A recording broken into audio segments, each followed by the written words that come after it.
This should be a quick one, but I wanted to talk to everybody about what a brand is, especially uh, personal brand today. And I'll just let you know that I define brand as basically, in so many words, how you make people feel when you're around them. You could argue it's the vibe that your company gives folks, the services and products that you offer, and how they perceive your products to be in the world.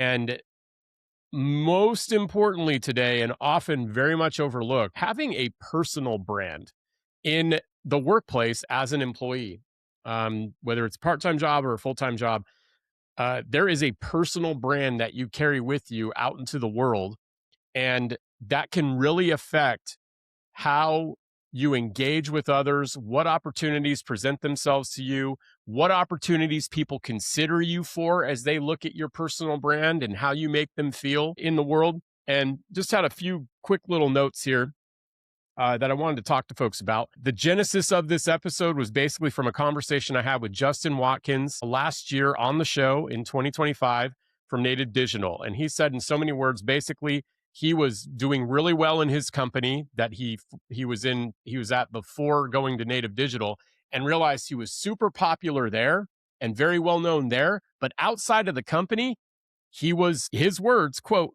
irrelevant. He realized that he had to start networking. He was not very naturally inclined to go to networking events or talk to people about what he did or what his passions were or what he was enthusiastic about. And that's where he really had a turning point in his journey. And that was what ultimately led him to create Native Digital as well. And it got me really thinking about some wise words somebody told me 2 years ago when I came out of the layoff and I got into my full time role, which I've been doing very well in my professional life.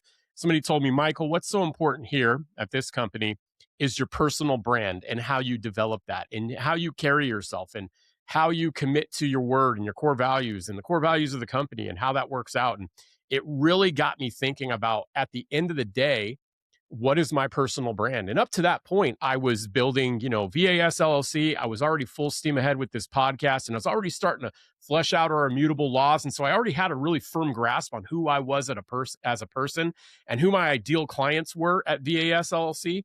But I was in this new company and I had to think about that and think about, what impression do I leave people when I'm, recruiting for them or consulting with them or whatever. And really got me thinking about, at the end of the day, if this job ends like other jobs have ended, where if I move on for a better opportunity or I get laid off like I was before, I don't want to be left wondering who I am outside of that company. I don't want my identity to be tied to any organization, really. Rather, I'd love to just know who I am deeply, and I'd show up with my whole self wherever I go and with whoever I interact with. And that really required me to build a personal brand. Okay. And so I think as I've talked to people, I've gotten feedback on 360 surveys and client. When we have end of services with VAS, and I ask clients, "Hey, how'd I do? What were the high points? What were our strengths? What can I improve?" Things that I've gathered is, "Hey, Michael, you're really enthusiastic. You're really intense. Uh, you stand by your word. If you do something, if you say you're going to do something, you'll do it. You can improve in your communication style, all these things." I got a lot of feedback, and that's really helped me build this sort of brand over the years. And I would say that it's not even finalized yet. Like, I'm not coming at you from this place of authority of saying, "Hey, the things I'm going to tell you today are, you're going to walk out of here, you're going to know what your personal brand is." I just want you to know the importance of a personal brand today. Okay. So there's two sorts of audiences that I'm trying to cover in this. Is one, there's the business owner or the nonprofit leader, or maybe you're a podcaster or an influencer. You're running something of your own, and it's kind of started to take on an identity of its own. You have to ask yourself, is this thing that I've created an extension of my core values, my immutable laws, things that I care about? Am I even attracting the right people, the right listeners, right subscribers, the right clients? And how you do that matters, right? And so, in my experience now, 71 episodes in, right? And I'd say probably about 67 of those were with people. What I've learned over time is that people are generally very hesitant to put themselves out there, to get on video, to talk about their services, to give their customers a look behind the curtain of what they do.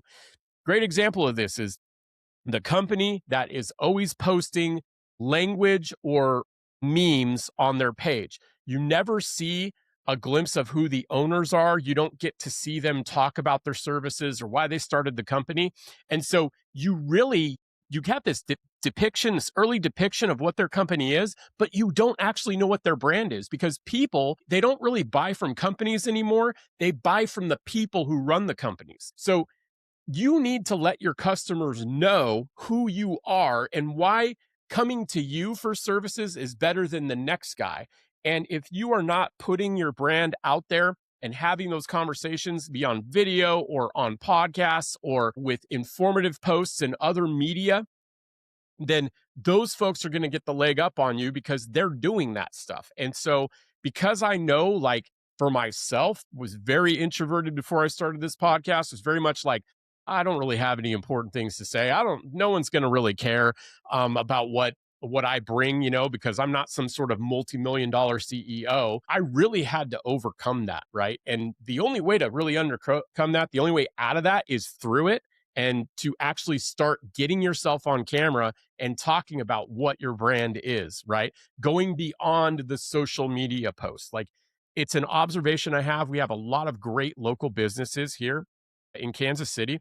And if you're listening from another state, you could probably think about this in your own local business territory as well.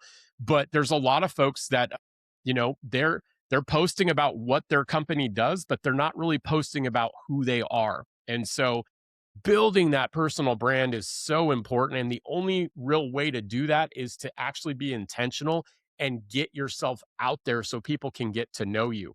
And again, I've said it before, coming on a podcast is a great way for people to get to know your company or know who you are. Will notice that we've stopped focusing so much on the business talk here on KCBC, and we're getting more into who the business owners are, who the podcasters are on this show, because I want people to see who they're listening to, the people behind the products, the people behind the companies, the people driving the podcasts, the people running the nonprofits, who they are, because ultimately I know that people aren't going to engage with the company. They're going to engage with the people that are part of the company.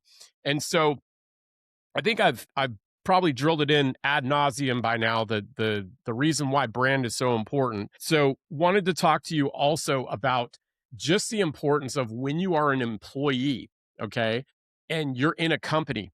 It's so important to have a brand, okay, that you carry.